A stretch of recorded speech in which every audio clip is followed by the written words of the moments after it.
Exercício 28. Então, vamos dar continuidade à leitura aí. Observe uma frase do texto e a sua reescrita. Texto original. A irmã mais velha, Chesa, afirma que é um alívio estar no Brasil. O texto reescrito. A irmã mais velha, Chesa, afirma à repórter que é um alívio estar no Brasil. Letra A. Qual é o sujeito de ambas as frases? Então, você vai colocar qual é o sujeito de ambas as frases. Letra B. Que informação foi acrescentada na reescrita? Então, você vai olhar lá qual foi a informação e vai escrever para mim que foi acrescentada na reescrita. Continuando aí. Letra C. Qual é a função sintática de a repórter? Então, você vai colocar aqui também se é um sujeito ou se é um complemento verbal. Letra D. Reescreva esse trecho trocando a repórter por um dos pronomes presentes no quadro a seguir. Então, nós temos aqui me, mim, dos, te, ti, vos, a, lhe, os, as, lhes, se, si. Então, são pronomes oblíquos, que é o que eu mencionei com vocês, daquele quadradinho que também está na plataforma digital. Então, esses são pronomes pessoais oblíquos. Então, nós temos aqui a irmã mais velha, Chesa, afirma. Então, você vai escolher qual desses pronomes, vai encaixar melhor aqui na lacuna, que é um alívio estar no Brasil. Letra E. O pronome que você inseriu no texto mantém a mesma função sintática do termo a repórter?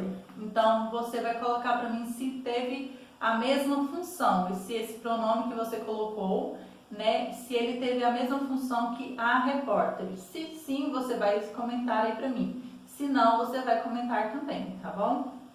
Leia o trecho do final da reportagem.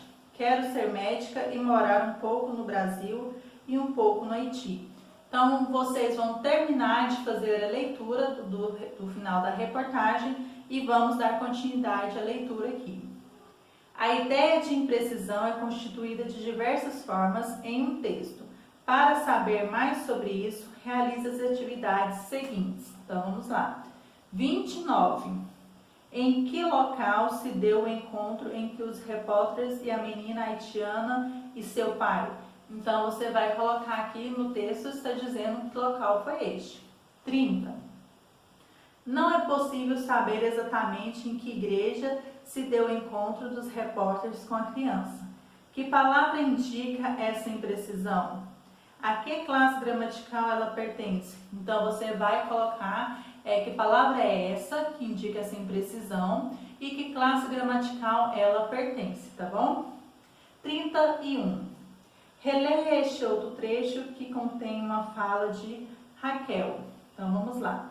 Eu gosto muito de passear no parque também, mas minha mãe nunca tem tempo. Mas quando é dia de alguma coisa, normalmente nos leva para algum passeio aqui na igreja. Letra A. Qual é a atividade preferida de Raquel? Letra B. Ela sempre pratica essa atividade? Explique. Então, você vai explicar para mim se ela pratica essa atividade com frequência. Letra C. Ao comentar os passeios que faz, a menina usa a expressão dia de alguma coisa. Duas palavras dessa expressão são imprecisas. Indica-as. Então, quais são essas palavras que indicam essa imprecisão? Você vai colocar para mim essas duas palavras. Letra D. O que ela quer dizer com essa expressão? Então, o que ela quer dizer com essa expressão? Você vai colocar aqui para mim também. Letra E. Para dizer o que faz nesses dias especiais, a menina afirma que nos levam para algum passeio aqui na igreja. Então, nós temos o primeiro ponto. É possível identificar o sujeito de levam? Então, você vai falar para mim se é possível identificar esse sujeito de levam, do verbo levar aí.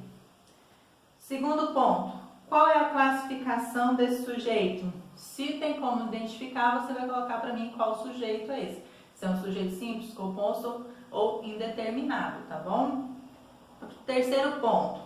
Que palavra é empregada para se referir de modo vago aos passeios? Então, nós temos aqui. Vamos aqui ao quadradinho cinza aqui do lado. Vamos ler sobre os pronomes indefinidos e sobre modo vago, o que fala. Então, pronomes indefinidos, é o que já falamos, né, nos vídeos anteriores. São as palavras que se referem de modo vago a substantivos. São exemplos de pronomes indefinidos. Algum, nenhum, qualquer, alguém, algo, nada, ninguém, tudo. Então, isso se refere a pronomes indefinidos. De modo vago. A ideia de imprecisão é constituída de diversas formas. Pode ser pelo uso do sujeito indeterminado, como ocorre em nos levam, por um artigo indefinido, uma, por um pronome indefinido, algum, pouco, e também por palavras de sentido vago, coisa. Exercício 32. Copie do último parágrafo do texto as palavras e expressões que se referem de modo vago ao tempo. Então, você vai copiar do último parágrafo essas palavras que se referem de modo vago, referente ao tempo. E então, vocês vão escrever aqui para mim. E no próximo vídeo, daremos continuidade à leitura das atividades.